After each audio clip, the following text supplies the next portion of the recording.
Good evening, ladies and gentlemen. My name is John Glenn. First of all, I really thanks to you all to share my experience here.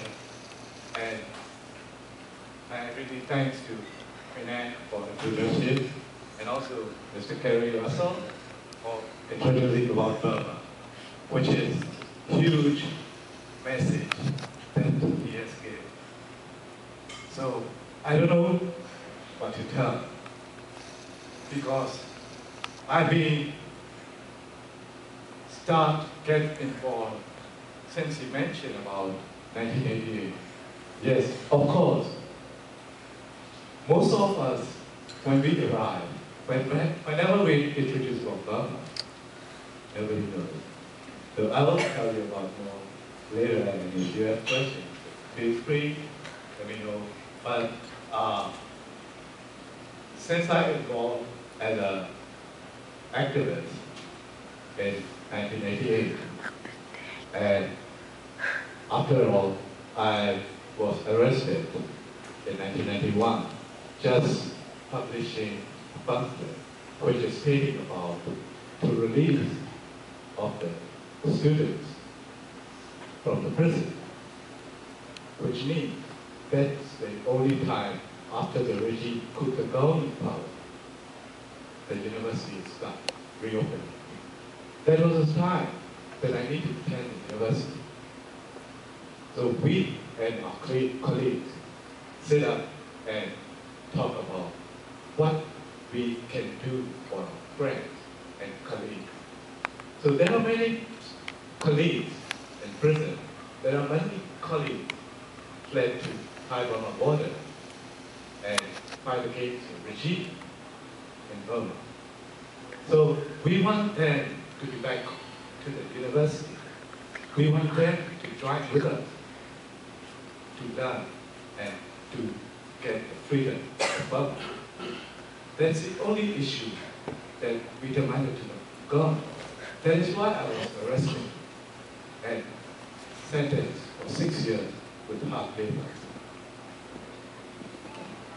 I was lucky that I only spent 2 years imprisonment in a tiny cell, which is 8 by 8. And I was allowed to spend 20 minutes a day to get out from that tiny cell. But after I released from the prison in 1993, April, then I, myself, and colleagues decided to publish, to compile a book which stated the history of students' movement, which is since 1803 to 1991. It is 88 years of students' movement. That book, when we compiled as a draft, the military intelligence tried to harass and arrest us again. That time I started to keep low profile and hiding from place to another, where I was far from my family, apart with my wife.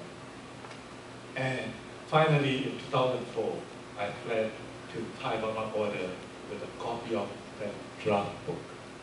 And then, luckily, we were able to publish that book in Thailand, which is with me right now. So I was really thankful for the United States of America for granting me as a refugee here, which I never ever lose hope to gain democracy in Burma. So since I arrived here to the United States, we are opening a global dictionary and to do more, but we still need your support. There are 37% of refugees from Burma comes to the United States. They have lack of knowledge, lack of language barrier.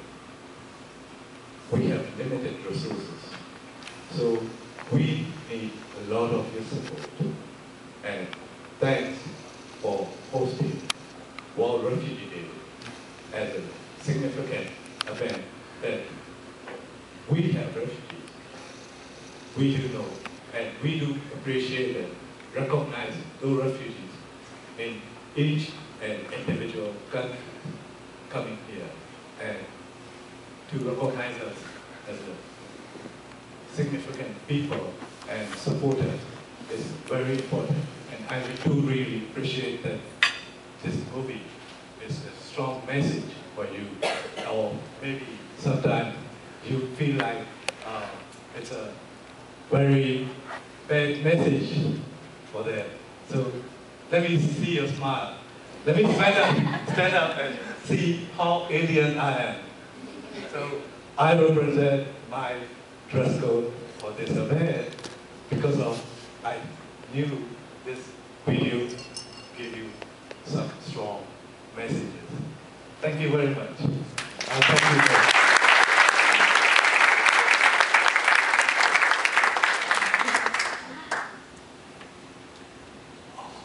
Just a few days ago, I returned from northern India. I've been in Dharamsala for the last 2 months because the work that we're doing right now is a series of short films about Tibetan refugees living in exile in India.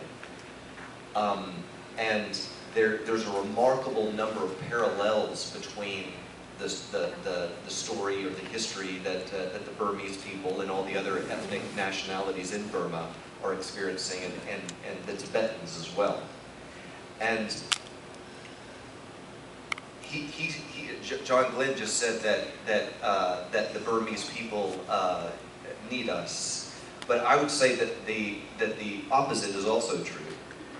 I think that we need the Burmese people and the Tibetan people very much.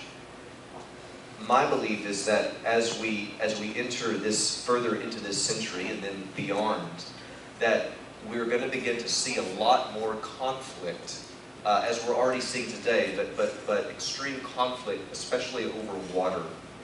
And if the rest of the world can't learn from the Burmese example and the Tibetan example of how to effectively wage a nonviolent revolution and how to rely on compassion as a means of mitigating our conflicts with one another, then I think that we have we have a lot of trouble on our hands. And so that's one of the reasons why personally I'm very interested in dedicating myself to these types of causes. Is certainly what can be gained from them, but also what I feel like we can learn as well. So it's not a one-way street. There's so much to be shared on both sides. The organization that I mentioned earlier is called the International Center for Mental Health and Human Rights, and the work that we're doing is trying to design curriculums for exiled governments that they can help their health workers do a better job of caring for people who are suffering from post-traumatic stress disorder, depression, alcoholism, many of the side effects that come about not only from having been a political prisoner, a torture survivor, but also just the long-term effects of what it's like to live decades of your life with all of your rights stripped away, and how to create a very tenuous life for yourself and your family away from so many of the privileges that we take for granted, which in fact are not privileges, they're just basic rights. But the truth is that so many people, too many people don't have those. And so I think we successfully finished a workshop called the Dukar Project, is the name of it, where we trained about 75 Tibetan health workers in really facilitating a dialogue with them about what are some integrative strategies for bringing westernized forms of psychotherapy and group counseling to bear on the traditional forms of medicine and meditation practice that they already have.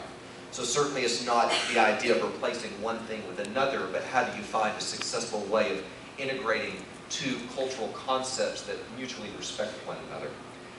And if we're successful in designing this, I hope what happens is that then we go to the Maytao Clinic of Mae Sot, and we work with their counselors. They're trying to service, you know, in Tibet, just for some fast numbers, there's about 150,000+ Tibetans currently living in India.